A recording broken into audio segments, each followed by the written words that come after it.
tema dessa palavra é exatamente o tema do nosso jejum, a unidade que produz frutos, que produz crescimento. Mas eu quero começar essa palavra falando de uns irmãos nossos, que ficaram conhecidos como os irmãos moravianos. Talvez você nunca tenha ouvido falar dos moravianos. Talvez você nunca ouviu falar no que aconteceu entre esses irmãos. No século XVIII, a igreja já estava reformada e houve uma guerra e uma perseguição da igreja romana aos protestantes. Nessa altura do campeonato, na República Tcheca, na região da Morávia, existiam várias igrejas, algumas luteranas, outras anabatistas e outras de outras linhas. E os nossos irmãos moravianos foram perseguidos pela igreja romana e tiveram que fugir da República Tcheca para a Alemanha. Eles tornaram-se refugiados na Alemanha, num povoado que depois ficou conhecido ou foi apelidado de Herrnhut, que significa mais ou menos a proteção de Deus. Quando esses irmãos chegaram na região onde eles iriam morar da Alemanha, eles foram recebidos por um duque, que era advogado e era também pastor. Esse duque cedeu parte de suas terras para esses irmãos moravianos, que era cerca de 400 famílias. Ele cedeu suas terras para que ali eles pudessem ser assentados, aqueles moravianos que estavam sendo perseguidos pela igreja romana. Aquele duque se chamava Nicolaus van Zinzendorf. Ele era um pastor, novo, era ainda muito jovem, 27 anos de idade. Como ele era duque, tinha muitas terras, ele ofereceu para que os moravianos morassem em suas terras.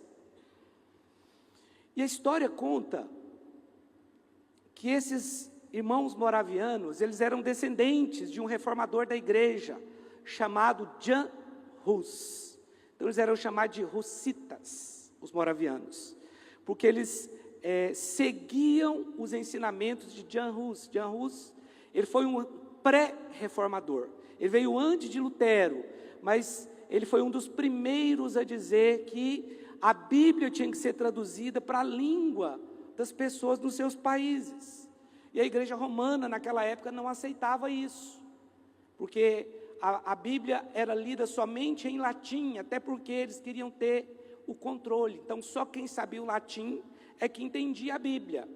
Mas esse pré-reformador chamado Jan Hus, ele entendeu que a Bíblia tinha que ser traduzida e que o cristão tinha que viver pela fé.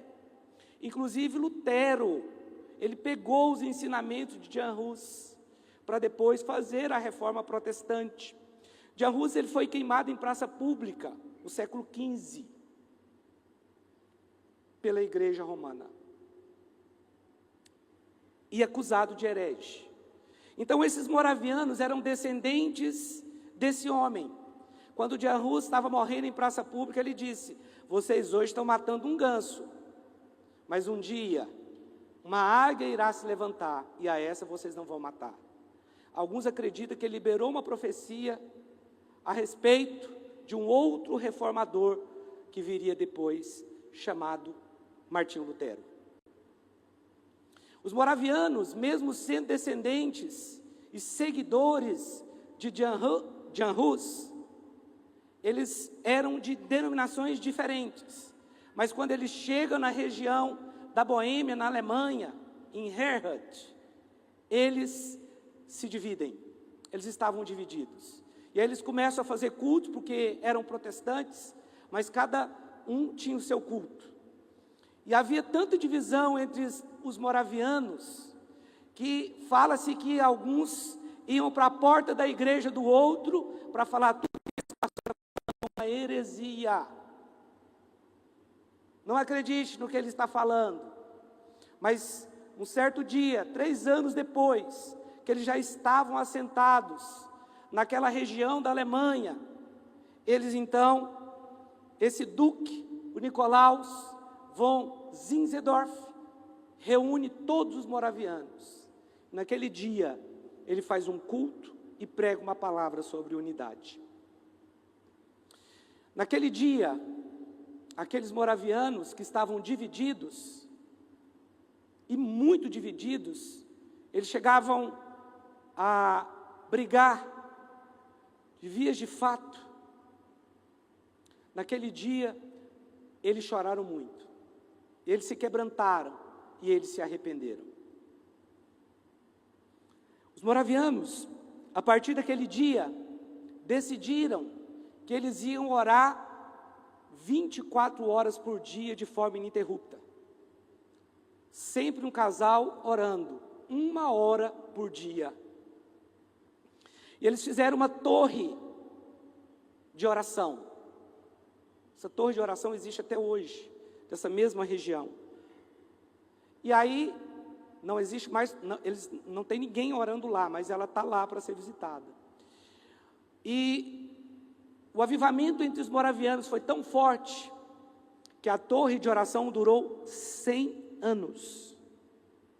100 anos de oração ininterrupta. Ou seja, passou de geração para geração. Desde o dia daquele culto, nunca mais, durante 100 anos, eles ficaram sem orar. As missões modernas, das quais nós conhecemos hoje, que nós chamamos de missões transculturais, veio dos moravianos. Eles é que tiveram a revelação de que o evangelho tinha que ser pregado em todas as nações. Foi um avivamento. E eles começaram então a enviar missionários. De cada 15 moravianos, um era missionário. Começaram a enviar missionários, e o grande movimento que aconteceu, especialmente nos Estados Unidos, foi dos moravianos.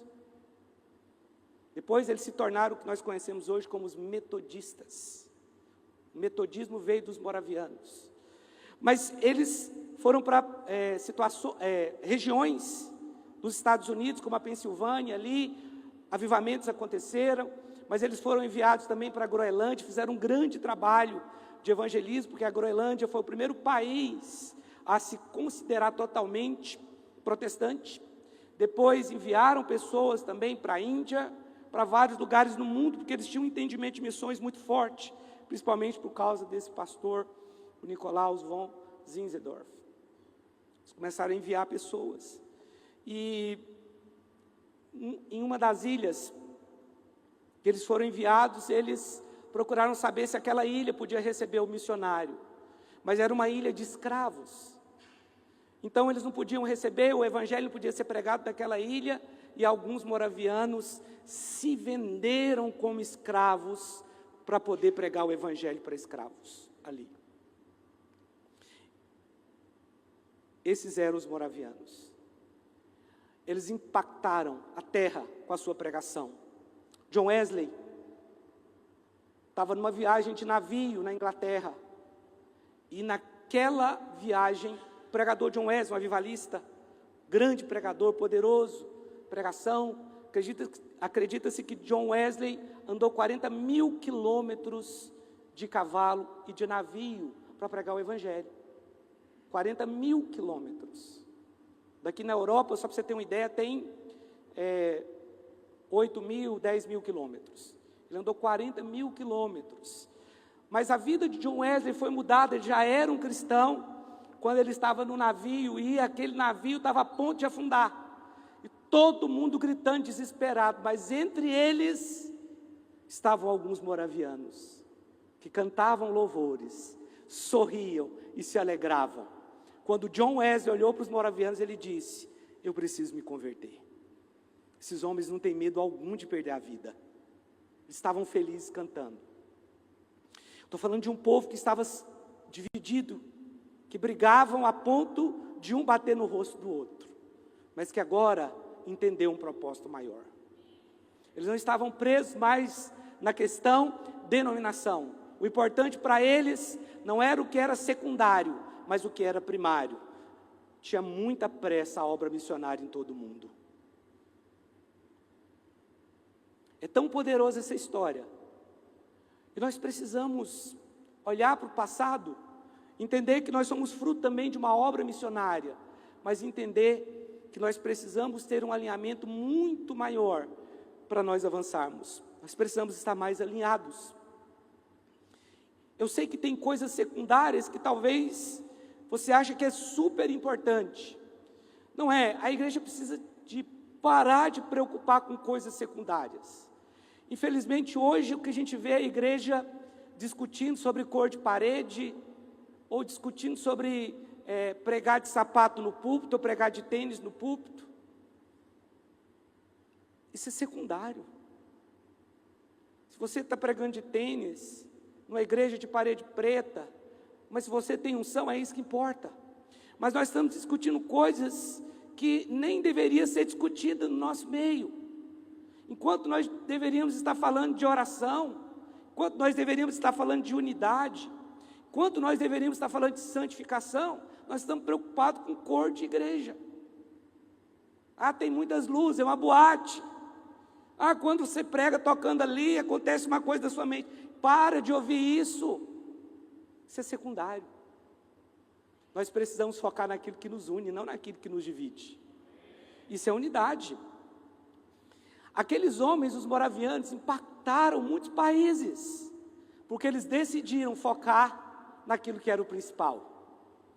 Querido, a unidade, quando você se une com o seu irmão, a unidade dentro da igreja é algo tão poderoso, e é algo que é prioridade para nós. Mas tem que haver unidade dentro da sua casa, vocês precisam falar a mesma língua.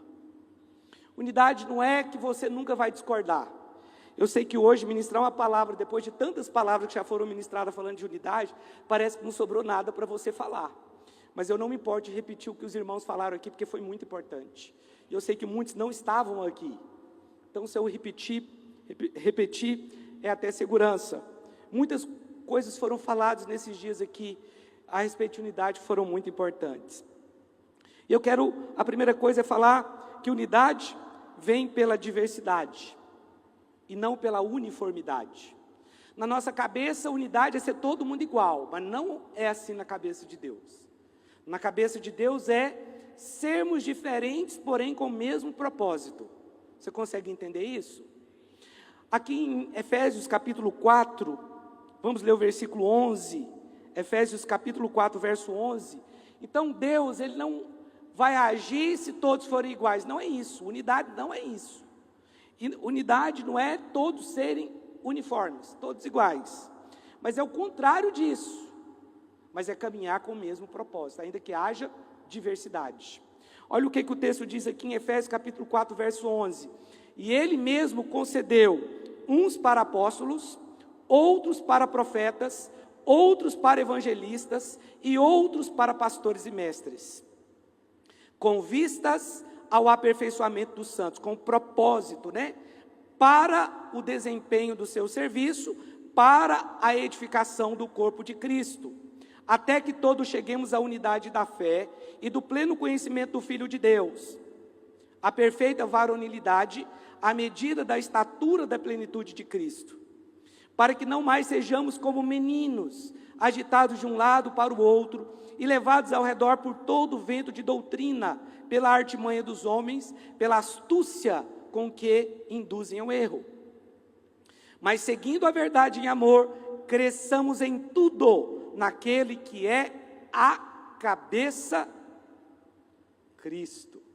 Verso 16, de quem todo o corpo bem ajustado e consolidado pelo auxílio de toda a junta, segundo a justa cooperação de cada parte, efetua o seu próprio aumento para a edificação de si mesmo em amor. Aqui no versículo 11 e 12, volta para mim no 11, quando aqui está falando do aperfeiçoamento dos santos, está falando da operação dos dons, do ministério. Olha só, verso 12, com vista ao aperfeiçoamento dos santos, para o desempenho do seu serviço, para a edificação do corpo de Cristo. Quando nós operamos nos dons, o corpo de Cristo é edificado. Então, a primeira coisa que você tem que entender é que Deus, Ele distribui dons, o Espírito Santo. Ele te dá dons, amém? E esses dons, quando esses dons são executados da maneira correta, então, nesse caso, vai haver o que está escrito aqui. E aqui no versículo 12, está dizendo que, está falando do aperfeiçoamento do santo. Então, quando nós operamos os dons, nós aplicamos os dons no serviço da igreja, nós estamos edificando a igreja.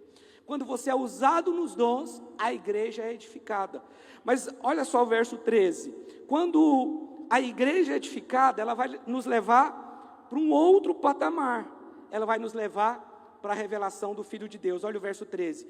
Até que todos cheguemos à unidade da fé e do pleno conhecimento do Filho de Deus, à perfeita varonilidade, à medida da estatura da plenitude de Cristo. Então, uma igreja edificada vai ter revelação de quem Cristo é. A igreja é edificada pelos dons, pela palavra profética. E uma vez que ela foi edificada, ela vai ter a revelação de quem Cristo é. Sabe de uma coisa? Tem muito crente que não tem a revelação de quem Cristo é. Isso é um grande mal. Porque você só vai ter a revelação de quem você é, se você tiver a revelação de quem Ele é. Porque você tem uma origem. Isso é agora no versículo 14, olha o que quando você tem a revelação de Deus, isso vai te levar para um outro patamar, para que não mais sejamos como meninos. Quando você tem a revelação de Cristo, isso vai gerar em você maturidade. Você não vai ser levado mais para todo vento de doutrina, você não vai ser como menino. Irmãos, não se engane, a internet tem homens de Deus, mas tem muitos meninos. Como eu disse, que está preocupado com cor de parede, que está preocupado com sapato, que Deus só te usa se você tiver de sapato. Sabe que Jesus tinha um sapato? Que você não pode pregar se a Bíblia estiver no celular, porque isso não é Bíblia. Se estiver no celular, não é Bíblia. Imagina se eu tivesse que trazer uma pedra com toda a Bíblia aqui, porque ela começou a ser escrita numa pedra, você não sabia disso. Os 10 mandamentos. A primeira coisa que foi escrita da Bíblia foi numa pedra. Mas, menino, se a gente ainda está discutindo esse tipo de coisa, isso é coisa muito infantil. Mas a revelação de Cristo vai te tirar da infantilidade. Você está entendendo? Isso é coisa da unidade, porque é uma coisa que vai sendo ligada à outra.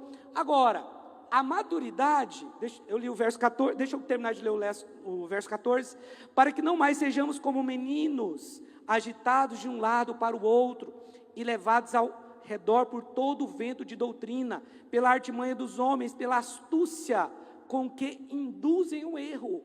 Você pode ser induzido a pensar que uma igreja de parede preta não é de Deus, porque ela é preta, sendo que o preto é uma cor também que Deus criou, como qualquer outra cor. Mas por que se ataca isso? Por que se ataca o pastor que não está de sapato? Hoje eu estou de sapato, se você pensa assim, receba a palavra. Não é verdade? Então, nós estamos preocupados com coisas tão secundárias, mas a revelação do Filho de Deus, ele vai trazer maturidade. E a maturidade, por sua vez, vai trazer frutificação. Agora, o versículo 15 e 16, olha o que está escrito. Mas seguindo a verdade em amor, cresçamos em tudo naquele que é a cabeça, Cristo. De que todo o corpo, bem ajustado e consolidado pelo auxílio de toda a junta, segundo a justa cooperação,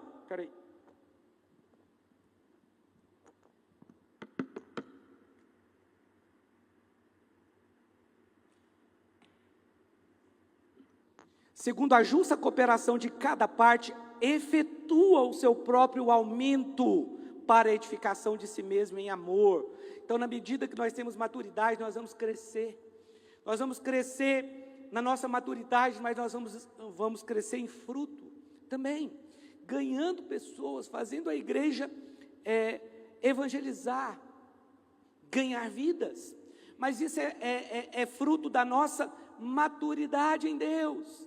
Quando cada um dá a sua resposta, a igreja cresce. O problema é que uns falam, não penso desse jeito, não creio desse jeito, não acredito naquilo. Não, nós precisamos estar mais alinhados. Não é que você precisa acreditar 100%, não é disso que eu estou falando. Mas eu estou falando que nós precisamos ter a mesma fé. Nós precisamos ter a mesma visão. Nós precisamos ter o mesmo coração aqui. Amém? Porque assim nós vamos crescer sem dúvida nenhuma. 1 Coríntios, capítulo 12, versículo 4 até o 14. 1 Coríntios, capítulo 12, versículo 4. Ora, os dons são diversos, mas o Espírito é o mesmo. Ainda que haja diversidade de dons aqui, nós temos que caminhar no mesmo Espírito. E aqui é lógico, está falando do Espírito Santo, o Espírito é o mesmo. E há também diversidade nos serviços, mas o Senhor é o mesmo, o Senhor aqui é Cristo. E há diversidade nas realizações, mas o mesmo Deus é quem opera tudo em todos. Aqui você está vendo que está falando da Trindade. É o Espírito, o Senhor e Deus, né? A manifestação do Espírito é concedida a cada um, visando a um fim proveitoso. Porque a um é dada mediante o Espírito a palavra da sabedoria, e a outro, segundo o mesmo Espírito, a palavra do conhecimento, a outro no mesmo Espírito a fé, a outro no mesmo Espírito dons de curar, a outro operação de milagres, a outro profecia, a outro discernimento de espíritos, a um variedade de línguas e a outro capacidade para interpretá-las. Mas um só o mesmo Espírito realiza todas estas coisas, distribuindo-as como lhe apraz, a cada um individualmente. Porque assim como o corpo é um e tem muitos membros, e todos os membros, sendo muitos, constituem um só corpo, assim também com respeito a Cristo. Ou seja, nós temos uma diversidade de dons, mas nós somos um só corpo, amém? Nós temos uma diversidade de funções, mas nós somos um só corpo. Pois em um só Espírito todos nós fomos batizados, em um só corpo, quer judeus, quer gregos, quer escravos, quer livres, e a todos nós foi dado beber de um só Espírito. Porque também o corpo não é um só membro, mas muitos. É um corpo só, mas muitos membros. Quando você pensa na construção de um prédio, vamos pensar na construção de um prédio, porque às vezes nós somos comparados a uma construção também. Para construir um prédio, suponhamos que você vai construir um prédio. Esse prédio vai ter 20 andares. E aí você vai e pensa o seguinte, eu já sei, eu vou contratar 50 arquitetos para levantar esse prédio. Mas aí você esquece que tem que contratar o pedreiro, você esquece que tem que contratar o pintor, o encanador, o engenheiro eletricista. Você esquece de vários. Por quê? Porque a única coisa que importa para você é a beleza do prédio. Então você quer ter lá 50 arquitetos. Mas tem que ter um engenheiro, ele tem que calcular algumas coisas. Mas não basta ter só o engenheiro e o arquiteto. Tem que ter o mestre de obra. E mestre de obra dá trabalho, sim ou não? Ele quer mudar tudo que o arquiteto fez, que o engenheiro fez. Mas às vezes ele está certo. Sabia que aqui, no cálculo aqui, né, do arquiteto, o arquiteto fez a arquitetura aqui, esqueceu de colocar as escadas. Como é que a gente ia subir? Não tinha espaço. Como é que a gente ia subir para cá? Não calculou os espaços das escadas. Quem que percebeu o erro? O mestre de obra. Falou, olha, aqui não tem espaço para pôr escada, pastor, nós temos que pôr espaço. Falei, irmão, fica à vontade. Pode mudar aí, eu vou avisar lá para o arquiteto que você está mudando. Teve que mudar, graças a Deus, que ele viu o problema. Imagina, depois já estava construído, cadê as escadas? Pois é, não estava no projeto. Mas cada um faz a sua parte, você tem que ter o ajudante pedreiro, você tem que ter o pintor, você tem que ter o engenheiro eletricista, você tem que ter... Mas o objetivo tem que ser o mesmo, cada um vai fazer uma função diferente, mas o objetivo é o mesmo, construir o prédio. Sim ou não? O objetivo final é que o prédio esteja pronto. O objetivo é que o prédio esteja pronto. O objetivo é que cada um exerça a sua parte, faça a sua função, para que depois o prédio esteja construído. É isso que o texto está falando aqui. Aqui não está falando que tem que ser todo mundo arquiteto. Aqui não está falando que todo mundo tem que ser músico. E nem que todo mundo tem que ser pastor. Aqui só está falando que cada um tem que operar no dom que recebeu. Porque a Bíblia diz que nós somos muitos membros, mas em um só corpo. E nós precisamos seguir nessa direção. Quem pode dizer amém? Você precisa entender que você não é parte do corpo se você é um membro individual. Um membro individual que está fora do corpo, ele está fora da vida da igreja, não vai passar vida para ele, porque qualquer membro que se rebela contra o corpo, que fica fora do corpo, não tem vida, porque não passa sangue. Ele vai secar e vai morrer, é só uma questão de tempo. Ele pode aguentar por algumas horas, talvez. Um membro, estou falando membro natural mesmo do corpo, mas não aguenta mais do que um dia, certamente. Sabe de uma coisa? Nós somos desafiados a seguir em unidade, a construir da forma certa. A palavra diz que nós somos as pedras vivas de Deus. Ele está nos construindo, Ele está construindo um edifício através de nós, que é uma pedra viva. Acho que foi o Ronildo, né? Foi o Ronildo que na abertura aqui que falou que se tem um tijolo ali, é muito fácil você resistir o tijolo até chutar um tijolo. Mas se ele tiver edificado na parede, você não consegue derrubar a parede. Ele sozinho é fácil de ser resistido, mas a parede ali você não consegue derrubar. Por quê? Porque ela está edificada. Tem um embaixo, tem um em cima, tem um do lado, tem uma argamassa, que está juntando todos esses tijolos. Mas nós não somos tijolos. A Bíblia fala lá em 1 Pedro 2,5, coloca para mim, por favor, 1 Pedro 2,5, nós somos pedras vivas, pedras que vivem, né? 1 Pedro 2,5. Também vós mesmo, como pedras que vivem, sois edificados, o quê? Casa espiritual, para ser de sacerdócio santo. Então você desenvolve o seu sacerdócio uma vez que você é edificado, e a edificação é na igreja, ok? Para ser de sacerdócio santo, a fim de oferecer de sacrifícios espirituais agradáveis a Deus, por intermédio de Jesus Cristo. Então nós estamos sendo edificados. Qual foi o problema da Torre de Babel? Na Torre de Babel havia uma unidade entre eles, nós não podemos negar. E o objetivo de Babel era alcançar o céu. E aí a palavra diz que Deus desceu, porque eles falaram o seguinte: olha, vamos edificar uma cidade e vamos edificar também uma torre que toca o céu. Ok. A Bíblia diz que Deus falou o seguinte: vamos descer, desçamos. Vamos descer, vamos ver o que eles estão fazendo lá. Quando Deus viu o que eles estavam fazendo, havia entre eles unidade. É incrível. Sabe de uma coisa, irmãos? Nós precisamos ter muita unidade. Por quê? Porque quando nós estamos unidos, nada pode nos destruir. Mas eu vou te contar uma história, ela é ruim. O inferno está unido, infelizmente, para tentar nos destruir. Para tentar nos destruir individualmente.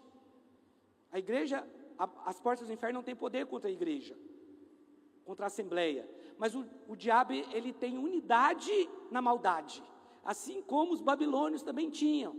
Eles estavam unidos para fazer o mal, mas qual que era o problema deles? Você sabe que a Bíblia diz que Deus, ele desce, e o que Deus faz quando ele desce? Vocês lembram disso? O que Deus faz? O que significa Babilônia? Confusão. O que Deus fez? Confundiu as línguas. Vamos voltar lá para o arquiteto, para o engenheiro, para o mestre de obra, para o pedreiro, para o pintor, para o engenheiro eletricista. Tem mais? Deve ter, né? Eu que não estou lembrando aqui, não sou muito bom. Construção não é comigo. Não entendo. Imagina se eles não conseguem falar a mesma língua. Tem como edificar um prédio? Eles não conseguem se comunicar. Você sabia? Deixa eu te fazer uma pergunta. Você acha que Deus destruiu a torre? Você acha que sim. Mas a Bíblia não diz que Deus destruiu a torre. Deus não desceu e destruiu a torre. Deus confundiu as línguas. E um começou a não conseguir se comunicar. E qual foi a consequência disso? Tiveram que se espalhar, porque era o que Deus tinha mandado fazer. Deus tinha mandado Adão multiplicar e encher a terra. A mesma ordem foi repetida depois a Noé. E aí vem os babilônios, e eles se revoltam contra Deus, porque o que eles queriam? Eles queriam ficar um povo fechado, e aí Deus confunde as línguas, e aí eles não conseguem terminar a construção da torre. Mas a Bíblia não diz que a torre foi destruída por Deus, a Bíblia diz que a língua foi confundida, e aí eles tiveram, que a Bíblia fala, que se espalhar. Gênesis 11, versículo 1. Ora, em toda a terra havia apenas uma linguagem, uma só maneira de falar. Sucedeu que, partindo eles do Oriente, deram com uma planície na terra de Sinar, e habitaram ali. E disseram uns aos outros: vinde, façamos tijolos e queimemo-los bem. Os tijolos serviram-lhe de pedra, e o betume de argamassa. Para quê? Então, o primeiro erro deles aqui, foi construir de forma uniforme. Deixa eu te falar uma coisa, talvez na sua cabeça nós precisamos ser iguais. Não está isso na cabeça de Deus. Na cabeça de Deus tem que haver diversidade, para que haja unidade, e não uniformidade, como alguns acreditam. Porque aqui eles estavam construindo de forma uniforme, porque tijolos são todos iguais. Mas a Bíblia diz que a Bíblia não está dizendo que nós somos tijolos vivos de Deus. A Bíblia diz que nós somos pedras que vivem. Por que pedras que vivem? Porque a pedra, ela não é igual. Não existe nenhuma pedra igual à outra. Toda pedra é diferente. Ela tem o seu DNA, entre aspas. Não sei se você me entende aqui. Ela tem a sua estrutura. Nós não estamos acostumados a ver construção de pedras, não é verdade? Aqui a gente vê construções uniformes. A gente não vê ninguém construindo com pedra, porque construir com pedra é muito caro. E talvez não tenha muita abundância assim para a gente construir. Mas quando você vai, por exemplo, eu que tenho mais contato com a Espanha, você vê muitas construções, casas e muros feitos de pedras. E é muito legal porque quando eu vou na Espanha, algumas coisas que estão na Bíblia que a gente não está habituado a ver, como a pedra de esquina, por exemplo, você não vê, que eu nunca tinha visto. Meu cunhado me mostrou, falou, olha, aquela ali é a pedra, não, pedra de esquina não, a pedra angular, a pedra que sustenta, eu acho que é chamada de pedra de esquina também, mas é a pedra que sustenta toda a construção, porque nesses terrenos que tem a topografia acidentada, eles não nivelam o terreno para construir, porque às vezes tem rocha, então eles precisam colocar uma pedra que vai sustentar toda a construção na parte mais baixa, e é a pedra principal que sustenta toda a construção. Então todo o peso praticamente está sobre aquela pedra, que ela fica mais afastada na parte de baixo, sustentando a parte de cima da casa. Só você vendo para você entender. Quando eu olhei ali aquela pedra, eu entendi o que a Bíblia fala, né? Da pedra angular, é a pedra que dá sustentação, ela é Cristo. Mas nós somos construídos em Cristo também, mas somos pedras, e a pedra para ser construída não pode ser de qualquer jeito também, ela precisa ser lapidada para encaixar. Irmãos, a lapidação nos nossos dias é algo tão difícil, eu estou falando agora na igreja, porque é tão difícil repreender as pessoas, elas levam para o lado pessoal, e isso dificulta muito o trabalho do pastor, muito mesmo. Tudo hoje a gente tem que tomar muito cuidado no que a gente vai fazer, ou como a gente vai agir, porque se a gente age de uma maneira, a gente pode, com o irmão, a gente pode ofender o outro irmão, e cada dia as pessoas estão ficando muito mais melindrosas, parece que antes não era assim, talvez era, eu não lembro, mas parece que não era. Mas nós somos pedras que vivem, então nós somos pedras que estamos sendo edificados um ao outro. Mas qual era o problema de Babilônia? Eles estavam construindo de forma uniforme. Todas as igrejas deveriam ser iguais, todas as denominações. Quem disse isso para você? Quem disse isso? Isso não é verdade, isso não é bíblico. Ah, pastor, na igreja primitiva era tudo igual. Quando a igreja começou, os primeiros anos da igreja, sim. Talvez nos primeiros 5 anos da igreja. Mas quando a gente vê as cartas enviadas para as igrejas lá da Ásia Menor, que não era uma região tão distante uma da outra, uma região que dava aí, talvez a maior distância entre uma igreja da outra, na época ali, das 7 igrejas do Apocalipse, era 200 quilômetros. Então, eles ficavam num raio de 200 quilômetros daquelas igrejas, mas elas eram todas uma diferente das outras. Porque é uma questão de foco. É uma questão de... Não é uma questão de... Ah, não, eu penso de um jeito e você pensa de outro. Não. Pedras são assim mesmo, elas não são iguais. mas nós precisamos estar edificados com a mesma argamassa. Aqui está falando que eles construíram tijolos, que eles queriam construir de forma uniforme. Mas isso é construir de forma natural. Deus não constrói com tijolos, Deus constrói com pedras, e pedras são lapidadas. A Torre de Babel fala de uma construção natural. Outra coisa, eles queriam tocar o céu de maneira natural.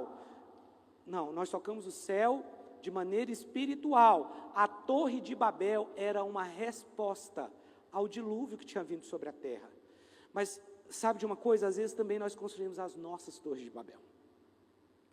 Nós construímos as nossas torres de Babel quando nós confiamos que temos que ter dinheiro ou bens, porque se vier uma crise, nós estamos preparados para a crise. Era o mesmo pensamento dos babilônios. Eles pensavam o seguinte: não, vamos construir uma torre, porque se vier o dilúvio, agora nós estamos numa torre. Também vamos construir uma torre, porque se vier uma crise no mundo, nós estamos aqui. Vamos construir uma torre, para que o nosso nome seja célebre em toda a terra, seja conhecido em toda a terra. Irmãos, até hoje, os países estão brigando para ver quem constrói o maior prédio do mundo. São as torres de hoje, mas nós também construímos as nossas torres às vezes. Você não vê nenhum altar sendo construído com tijolos, você só vê altar sendo construído com pedras. Mas as torres são construídas com tijolos, porque é uniforme, tudo igual. Não, eu posso ser diferente da Assembleia de Deus, mas eu admiro coisas da Assembleia de Deus e discordo de outras.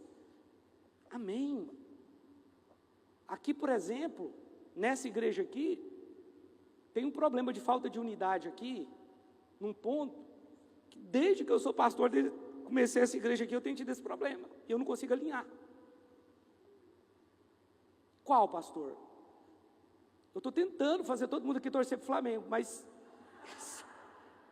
as pessoas insistem em torcer para o Palmeiras, ainda que o Flamengo já tem Mundial, ainda que o Flamengo já tem Mundial, já ganhou Libertadores, quem sabe vai ganhar outro esse ano, não sei, vai ser bem no dia do encontro. Mas a Torre de Babel, a torre é qualquer coisa que se torne o seu reino próprio, tudo aquilo que você confia, porque não há problema em você ter bens ou riqueza, o problema é você confiar nisso, você achar que isso vai te livrar num momento de crise. Não vai. Pessoas bilionárias no momento de crise perderam tudo. Bilionárias. A nossa confiança tem que estar no Senhor. Quem pode dizer amém? Você pode dizer amém? Então o texto lá, o objetivo deles ali era não se misturar. Não, nós temos que nos misturar sim. A unidade, aqui em Efésios capítulo 4, verso 3, eu já li durante o jejum, isso aqui vou ler de novo, mas a unidade é de fato a gente concentrar naquilo que nos une, no propósito principal. Se o propósito principal é construir o prédio, peraí, eu vou fazer a minha parte, o prédio vai estar construído. Aqui em Efésios 4, 3, 7 diz: esforçando-vos diligentemente, por preservar a unidade do Espírito no vínculo da paz.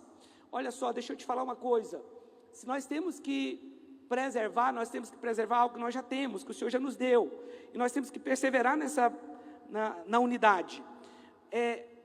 Foi dito aqui, eu não sei quem foi que disse, das nossas diferenças com a videira, acho que foi o Anísio que falou, que nós temos as nossas diferenças com a videira, em termos doutrinários, nós somos diferentes da videira, mas quantos pastores da videira já pisaram aqui? Sem medo, eles nos abençoaram. Se pisar um pastor da videira aqui e falar que não perde a salvação, amém. Isso é secundário para nós. Se eles acreditam que não perde a salvação, amém. Glória a Deus. Eu acredito que perde, nós acreditamos que perde. Eu acho que tem muito mais versículo que fala que perde. Mas a videira acredita que não perde. Respeitamos. Quem sabe somos nós que estamos errados. Nós temos as nossas diferenças com a videira, mas o nosso foco é naquilo que nos une. A videira, irmãos, pensa um povo que ora, pensa um povo que jejua, pensa um povo que ganha almas. Eles fazem 10 encontros por fim de semana. Eu admiro aqueles irmãos ali, e discordo deles em outras coisas, mas eu continuo olhando para eles, e vendo assim o quanto Deus usa aqueles pastores, aqueles líderes, aqueles irmãos ali, inclusive para nos abençoar, porque são a nossa cobertura. O meu foco está naquilo que me une a eles, mas o propósito final deles e nosso é igual, é a edificação do corpo de Cristo. Então foca naquilo que nos une, não foca no problema. O seu casamento é a mesma coisa. Casamentos acabam porque as pessoas focam no problema, mas elas não focam na qualidade que a outra pessoa tem. Mude o seu foco e mude o seu casamento. Você entendeu isso? Muitos casamentos acabam por isso, porque o foco está só no defeito que a pessoa tem. Não, vocês têm muito mais em comum do que vocês imaginam. A construção de uma família é algo em comum, que um cônjuge tem com o outro. Vocês vão construir uma família e Deus uniu vocês com um propósito. Não foque nos problemas. Cristãos não são assim, eles não focam no problema. Mas aqui está dizendo, há somente um corpo, um só espírito, como também foste chamados, numa só esperança da vossa vocação. Há um só Senhor, uma só fé, um só batismo, um só Deus e Pai de todos, o qual é sobre todos e age por meio de todos e está em todos. E a graça foi concedida a cada um de nós segundo a proporção do dom de Cristo. Aqui está falando, esforçando-vos diligentemente por preservar a unidade. Então a unidade depende do nosso esforço. Olha, não tem unidade se não tiver renúncia. Não tem unidade se não tiver esforço. Tem que ter. Você tem que renunciar ao eu, senão não vai ter unidade. Pastor, mas a situação sua é boa, porque o senhor é o pastor aqui. Todo mundo tem que te obedecer. Bom, o tem que me obedecer não é necessariamente verdade. Mas você já parou para pensar também que eu sou a pessoa que mais tem responsabilidade? É muita responsabilidade. Ter tanta gente espiritual e importante, a qual eu tenho que dar uma palavra, a qual eu tenho que dar uma direção. A responsabilidade é grande, é porque você pensa que está talvez na condição de alguém que é autoridade, é melhor. E não é bem assim. Obedecer é muito mais fácil, porque a responsabilidade não é sua. Você está entendendo? Não, foi o meu pastor que me mandou fazer isso. Tem muita coisa que é jogada da nossa conta. Aqui em Atos capítulo 2, 42, olha aqui, ó. Atos capítulo 2, 42. Quero dizer uma coisa, a unidade, ela produz um ambiente de fé. Olha aqui. E perseveravam na doutrina dos apóstolos, e na comunhão, e no partir do pão, e nas orações. 4 áreas que eles estavam muito unidos, que são as áreas que a igreja tem que se unir. Ensinamento dos apóstolos, doutrina apostólica, doutrina bíblica, comunhão, ceia, partir do pão e oração. Aqui são as áreas que a igreja estava unida unanimemente. Eles reuniam todos os dias, diariamente, estavam unânimes na doutrina dos apóstolos, na comunhão, no partir do pão, que é a ceia, e nas orações. Imagina se essa igreja que todos os membros viessem na oração quarta-feira. Aí continua, em cada alma havia temor, e muitos prodígios e sinais eram feitos por intermédio dos apóstolos. Todos os que creram estavam juntos e tinham tudo em comum, vendiam as suas propriedades e bens, distribuindo o produto entre todos, à medida que alguém tinha necessidade. Diariamente perseveravam unânimes no templo, partiam pão de casa em casa e tomavam as suas refeições com alegria e singeleza de coração, louvando a Deus e contando com a simpatia de todo o povo. Enquanto isso, acrescentava-lhes o Senhor o dia a dia, os que iam sendo salvos. Quando tem unidade, tem milagres. Quando tem unidade, é o ambiente necessário para que milagres aconteçam. A unidade, ela vai produzir um ambiente de temor. Versículo 43 fala isso, que a palavra diz que havia temor entre eles. A unidade produz também um ambiente de milagres, muitos eram curados. Aqui está falando que sinais e prodígios aconteciam entre eles, por causa da unidade deles. A unidade também produziu sensibilidade ao próximo. Eles socorriam uns aos outros, nada era deles próprios, eles compartilhavam tudo. E unidade, a perseverança na unidade também produziu um ambiente de salvação. E a Bíblia diz que, olha o verso 47, coloca no 47, louvando a Deus e contando com a simpatia de todo o povo, enquanto isso, acrescentava-lhes o Senhor dia a dia os que iam sendo salvos. Quem pode dizer amém? Vocês entenderam que a unidade, ela traz um ambiente de fé, que vai produzir perseverança, que vai produzir milagres, que vai produzir salvação. Mas, irmãos, unidade é muito mais, talvez, do que você imaginou até aqui. Porque hoje, realmente, às vezes, talvez, alguns pensam que unidade não, o dia que der eu vou no culto, o dia que não der também eu não vou. Não, o dia que der eu vou na célula. Não, é uma unidade que vai além disso. Quando você vem para a igreja, não é um bater ponto. Quando você vem para a igreja, você está sendo edificado aqui, você está tendo comunhão com o seu irmão. Várias coisas acontecem quando nós estamos juntos aqui no culto. Você não pode achar que isso aqui é comum. Não trate de maneira comum aquilo que é espiritual.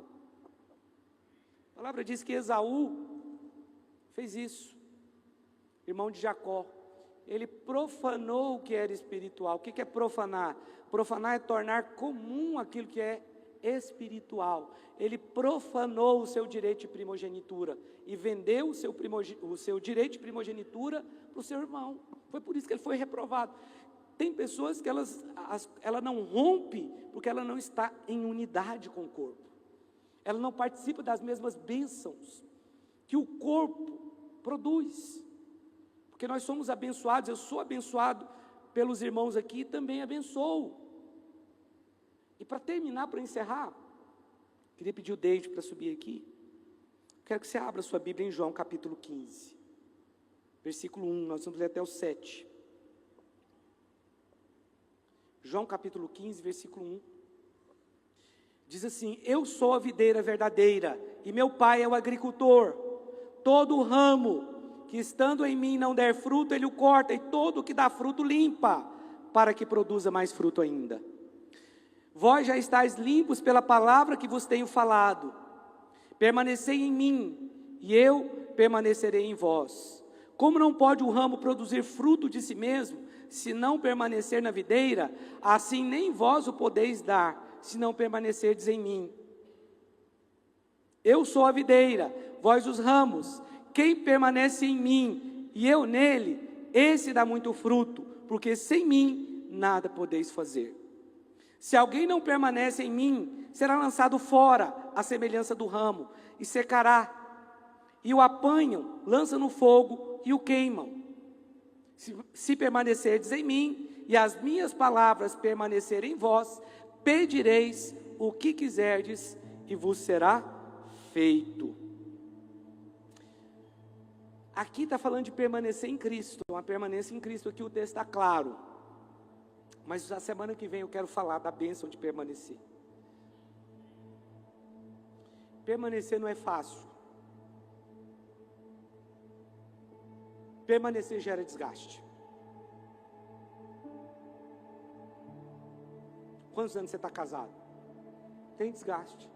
Desgasta. Mas aquilo que te une tem que ser maior do que o que te divide. O amor tem que estar acima disso. Você entendeu? Não existe unidade sem humildade. Você tem que submeter. A nossa vida aqui na terra é assim. Mas gera desgaste. Eu reconheço. Esse desgaste pode se transformar em ferida, ressentimento, amargura. Tem pessoas que elas estão feridas, são os desigrejados. Elas têm motivo para ser. Foram realmente feridas mesmo. Quando eu digo que elas têm motivos, não estou respaldando o desigrejado, né? porque ninguém tem o respaldo de Deus para ser alguém amargurado ou ressentido, não é isso. Mas eu compreendo. Eles realmente foram feridos e não tiveram a maturidade para lidar com isso. E ter maturidade para lidar com desgaste, com ofensa, é difícil.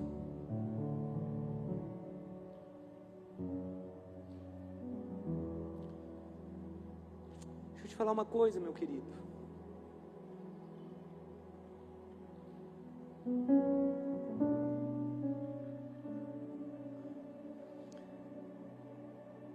Unidade é um ato de humildade, porque ele requer a sua obediência e a sua submissão.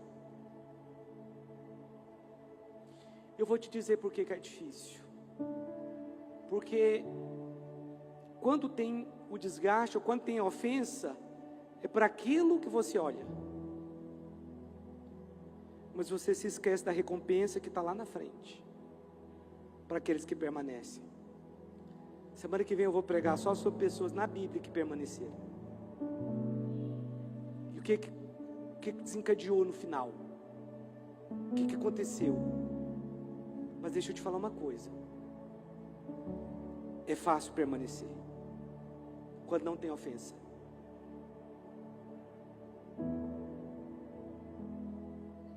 Qualquer um faria isso. Mas nós temos que ir além disso. Porque nós somos de Cristo.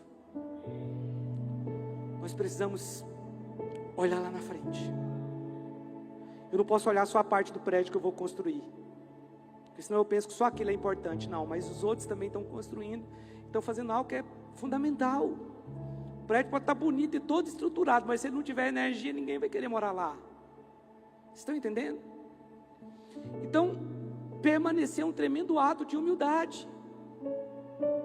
Porque você vai lidar com uma pessoa que vai errar com você, e mesmo assim você ainda tem que permanecer. É assim a Bíblia. É assim a palavra de Deus. Sabe que uma vez, a Bíblia tem muitos exemplos, né, de autoridade. Uma vez quando eu tinha 6 ou 7 meses que eu tinha convertido, e eu fui fazer o seminário bíblico da minha igreja,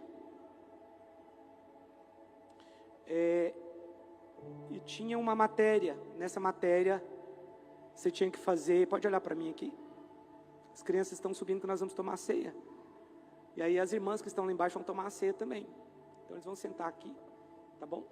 É algo diferente. E eu tive que ler um livro, tive que fazer um resumo de um livro chamado Autoridade Espiritual. E olha, aquele livro, ele mudou a minha vida. Porque ele me ensinou coisas que eu jamais imaginaria que estava na Bíblia. Ele me ensinou sobre a autoridade espiritual. E o livro, basicamente, ele fala das autoridades que Deus levanta, e de como você tem que ser submisso a elas. Eu não tenho como compartilhar isso com você agora. Mas aquele livro mudou a minha vida. E eu cresci em fé por causa daquele livro, por causa do entendimento que aquele livro me deu. Vamos aplaudir nossas crianças aqui, irmãos? Olha que bonito. Essas crianças são bonitas, né? São bonitas, são abençoadas. Glória a Deus pela vida dessas crianças. Você pode ficar de pé? O texto de João fala que aquele que permanecer é o que vai produzir fruto. Amém? Ele vai dar muito fruto. E aquele que não permanece, a palavra diz que ele se torna inútil. Mas aquele que persevera em permanecer, também terão as suas orações respondidas, aqui no verso 7. Se permanecerdes em mim, as minhas palavras permanecerem em vós, pedireis o que quiserdes, e vos será feito.